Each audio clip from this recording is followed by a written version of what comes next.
दुनिया के जितने भी world class artist, players, leaders, authors और क्रिएटिव पर्सन है, उन सब में एक चीज कॉमन है जिसे दुनिया के अलग अलग रिलीजन्स अलग अलग नाम से जानते हैं, पर उन सब का मतलब एक ही है, जिसे रायन हॉलिडे स्टिलनेस कहते हैं।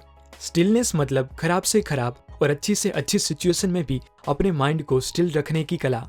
स्टिलनेस की हम सबको जरूरत है, पर जो लोग कुछ अलग करना चाहते हो, जो लोग रिमार्केबल वर्क प्रोड्यूस करना चाहते हो और जिसे लाइफ डिफॉल्ट मोड पे नहीं पर डिजाइन करके जीनी हो, उनके लिए स्टिलनेस सबसे ज्यादा इंपॉर्टेंट है। ये कोई ऐसी चीज नहीं जो सिर्फ साधु संत और सन्यासी को ही पता होनी चाहिए, पर ये एक कला है जिसे सीख के आप अपने फील्ड में और अपनी लाइफ में relationship, money, fame, happiness, mastery और बहुत कुछ अचीव कर सकते हो। इस आर्ट को आज तक सामान्य लोगों से छुपाया गया है, क्योंकि इसे रियल लाइफ में अप्लाई करने से सच में एक्स्ट्रा ऑर्डिनरी रिजल्ट मिल सकते हैं। चाहे आप प्लम्बर हो या प्रेसिडेंट, आपकी लाइफ में स्टिलनेस काफी मायने रखती है।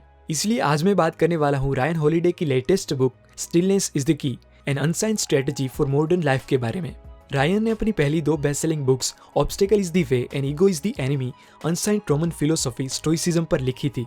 लेकिन इस बार उन्होंने स्टोइसिज्म ही नहीं पर दुनिया के कई सारे अलग अलग रिलीजन्स को स्टडी किया। तब उनको सब में एक चीज कॉमन देखने को मिली, जो है इनर पीस। सभी रिलीजन्स में स्टिलनेस को ही हैप्पी और मीनिंगफुल लाइफ की माना गया है, और एट द एंड सभी रिलीजन्स हमें शांति की ओर ही जाने को कहते हैं। और इसी से इंस्पायर्ड होकर रायन ने स्टिलनेस इज द की लिखी। रायन कहते हैं कि अभी हम एक नॉइजी वर्ल्ड में जी रहे हैं, जहाँ पर हर एक चीज हर वक्त बस हमारा अटेंशन चाहती है। मैसेजेस, नोटिफिकेशंस और न्यूज से हम जरा भी दूर नहीं है। आज हमें कोई भी जब चाहे तब डिस्टर्ब कर सकता है, और हर वक्त आर्ग्यूमेंट्स और अपडेट्स हमारे आसपास ही घूमते रहते हैं। हिस्ट्री कहती है कि अपने माइंड को कंट्रोल करके अपने अंदर पीस बनाए रखना और अपने इमोशंस पे कंट्रोल पाना एक्सट्रीमली डिफिकल्ट टास्क है, पर मास्टर्स का मानना है कि डेडिकेशन और इंस्ट्रक्शन के जरिए धीरे धीरे हम स्टिलनेस को पा सकते हैं। ऑथर कहते हैं कि मेडिटेशन के अलावा भी कई सारी डे टू डे एक्टिविटीज है जिससे हम स्टिलनेस को अचीव कर सकते हैं। इसीलिए आज मैं आपको 3 ऐसे प्रिंसिपल्स बताने वाला हूँ जिससे आप स्टिलनेस के थोड़े बहुत तो नजदीक पहुंच ही जाओगे।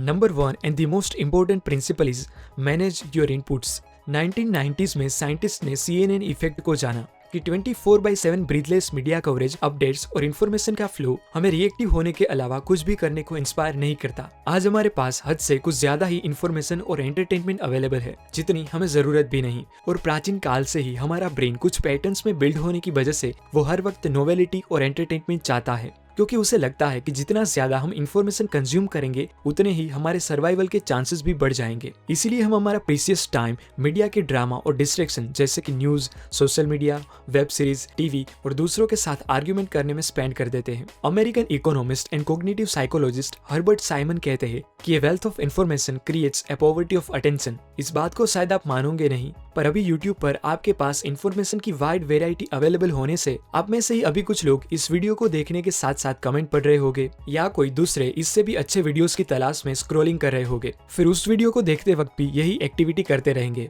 और एट दी एंड काफी सारा टाइम इंफॉर्मेटिव वीडियोस देखने के बावजूद भी उनको अच्छा महसूस नहीं होता, क्योंकि उन्होंने अपने माइंड को स्टिल करके कोई एक ही काम करने के लिए ट्रेन ही नहीं किया। इस प्रॉब्लम के सोल्यूशन के लिए द 4 आवर वर्क वीक के ऑथर टिम फेरिस ने सोल्यूशन फाइंड किया, जिसे वो लो इन्फॉर्मेशन डाइट कहते हैं। लो इन्फॉर्मेशन डाइट मतलब माइंड के लिए उपवास। इंटरनेट की वजह से हमारा डेली मीडिया कंजप्शन काफी बढ़ गया है, जिसमें अनहेल्दी चीजें जैसे कि कॉमन न्यूज, चटपटी खबरें, दूसरों के पर्सनल लाइफ की बातें और ऐसी चीजें बताई जाती है जो थोड़ा गहरा सोचने पर पता चलेगा कि उस इंफॉर्मेशन को पाने से आपको कुछ भी बेनिफिट नहीं होने वाला। अभी लोग अपनी बॉडी को फिट रखने के लिए जिम जाने लगे हैं, ग्रीन टी पीने लगे हैं और अपने डाइट के ऊपर भी ध्यान देने लगे हैं। यानी कि उनकी बॉडी के अंदर क्या जाएगा उस पर उनका पूरा कंट्रोल है, लेकिन उनके माइंड के अंदर क्या जाएगा उस पर उनका जरा सा भी कंट्रोल नहीं है, क्योंकि अभी आप जिसके सामने देख रहे हो उस स्क्रीन से किसी को भी मैनिपुलेट किया जा सकता है। अभी हम ऐसे टाइम में जी रहे हैं जहाँ न्यूक्लियर वेपन से ज्यादा खतरा इस स्क्रीन से है, क्योंकि इसी से लोगों को हंसाया जाता है, रुलाया जाता है, अच्छा महसूस करवाया जाता है और बहुत ही आसानी से किसी के खिलाफ भड़काया भी जा सकता है।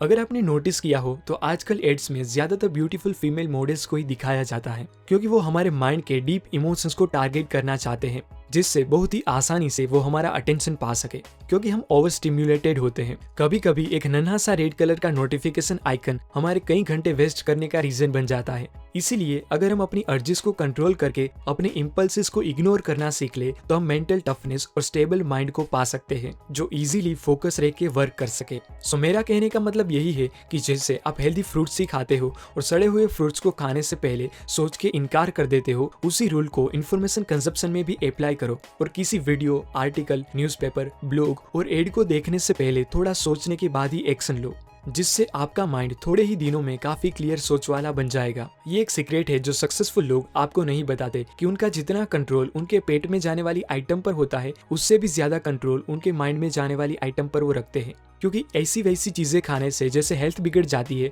उसी तरह ऐसे वैसे मीडिया कंजप्शन से आपका माइंड डिस्ट्रैक्ट हो जाता है और आपको काम करने का जरा सा भी मन नहीं करता, जो आगे जाके डिप्रेशन और एंग्जाइटी का रीजन बन जाता है। मुझे भी पहले लगता था कि ये सब बड़े लोग यूं ही स्टाइल मारने के लिए ही पर्सनल असिस्टेंट रखते होंगे, लेकिन अब समझ में आया कि उनका टाइम सबसे ज्यादा वैल्यूएबल होता है। अगर कोई भी आके उनको जब चाहे तब डिस्टर्ब करे तो वो कभी भी ग्रेट वर्क प्रोड्यूस नहीं कर पाएंगे। उनके असिस्टेंट उनके गेट कीपर्स होते हैं जो कॉमन प्रॉब्लम्स को बॉस तक पहुंचने ही नहीं देते, क्योंकि मास्टर फुल अटेंशन से ही वर्क करते हैं। इसलिए उनका टाइम और अटेंशन प्रोटेक्टेड होना बहुत जरूरी है। लोगों के बीच एक बहुत ही अच्छी कहावत है कि गार्बेज इन गार्बेज आउट, मतलब कि अगर आप कुछ एक्स्ट्रा ऑर्डिनरी आउटपुट पाना चाहते हो तो आपको अपने इनपुट पर कड़ी नजर रखनी होगी, क्योंकि जितना अच्छा रॉ मटेरियल होता है उतनी ही अच्छी प्रोडक्ट बनती है। Number 2 is get rid of your stuff. Mental और स्पिरिचुअल क्लैरिटी आप तभी अचीव कर सकते हो जब आपकी फिजिकल चीजों को आपके अटेंशन की जरूरत ना पड़े। यानी कि बेस्ट कार वो नहीं है जिसे लोग देखते ही रह जाएं, पर बेस्ट कार वो है जिसका आपको कम से कम ख्याल रखना पड़े। बेस्ट कपड़े वो नहीं है जो एक्सपेंसिव ब्रांड के और फैशनेबल हो, पर बेस्ट कपड़े वो है जो आपके लिए ज्यादा कंफर्टेबल हो। 20th सेंचुरी में जिसने वेस्टर्न मिलिट्री स्ट्रेटेजी को रिवोल्यूशनाइज कर दिया था, वो जॉन बॉयड प्रेसिडेंट और जनरल्स के खास एडवाइजर होने के बावजूद भी एक नन्हे से रूम में रहते थे और बहुत ही कम चीजों को यूज करते थे, क्योंकि उनका मानना था कि अगर इंसान अपनी नीड्स को कम कर दे तो वो सच में आजाद हो सकता है, क्योंकि ना ही उनसे कोई कुछ छीन सकता है और ना ही उसे कोई दुखी कर सकता है। कई बार लोग अपने कंफर्ट के लिए एक्सपेंसिव चीजें खरीदते हैं और बाद में वो एक्सपेंसिव चीज का ख्याल रखना ही उनके लिए हेडेक बन जाता है कि कहीं इसमें स्क्रैच ना हो जाए, कोई इसे तोड़ ना दे, एटसेट्रा। तो कभी भी अपने पैसों से ऐसी चीजें ना खरीदे कि वो चीज को अच्छी रखने के लिए आपको वो चीज की सेवा करनी पड़े। जो चीजें आपके पास कई सालों से पड़ी है और आपके काम की भी ना हो तो उसे बेच दीजिए या किसी को डोनेट कर दीजिए। अपने सराउंडिंग पर कंप्लीट कंट्रोल के बिना आप स्टिलनेस को अचीव नहीं कर सकते, यानी कि जितनी ज्यादा चीजें आपके पास होगी उतना ही ज्यादा टाइम उसके बारे में सोचने में और उसे मेंटेन करने के लिए चाहिए। इसीलिए चाइनीज फिलोसोफर जुनजी कहते हैं कि एक समझदार इंसान चीजों को गुलाम बनाता है और एक मूर्ख खुद ही चीजों का गुलाम बन जाता है। Number 3 is build a routine. कुछ लोगों के लिए सुबह उठते ही एंडलेस क्वेश्चनरी स्टार्ट हो जाती है कि कितने बजे उठना है, क्या पहनना है, क्या खाना है, कौन सा काम पहले करना है, और ऐसे कई सारे क्वेश्चंस जो आपके दिमाग की हर रोज खामखाई वाट लगा देते हैं। इसीलिए रूटीन जरूरी है, क्योंकि जब आपकी बॉडी एक्टिविटी से फैमिलियर होगी तब आपका दिमाग रिलैक्स हो सकता है और वो मोनोटोमी आपकी मसल मेमोरी बन जाती है। एग्जाम्पल देके बताऊं तो कई बार गहरी सोच में डूबे आप बाइक लेके कॉलेज से घर तक पहुंच जाते हो और आपको याद भी नहीं रहता कि आपने कब ब्रेक लगाई और कब गियर्स चेंज किए, क्योंकि वो गियर बदलने की और ब्रेक लगाने की प्रोसेस पास्ट में हुई रिपीटेशन से आपकी बॉडी की मसल मेमोरी बन गई होती है जो अपना काम करती है। यानी कि आपकी बॉडी की मसल मेमोरी एक्टिविटीज से फैमिलियर होने की वजह से आपका ब्रेन गहरी सोच में जाके अपना काम कर सकता है। आप जो भी मानो, पर सच तो यही है कि अभी दुनिया में जितने भी गेम चेंजर्स लोग हैं वो सबके पास अपने अपने रूटीन्स है और वही उनकी स्ट्रेंथ का रीजन भी है। स्टिलनेस सिर्फ मेडिटेशन से ही अचीव की जा सकती है, वो गलत बात है। स्टिलनेस को पाने के पाथ अलग अलग हो सकते हैं, पर आउटकम स्ट्रेंथ,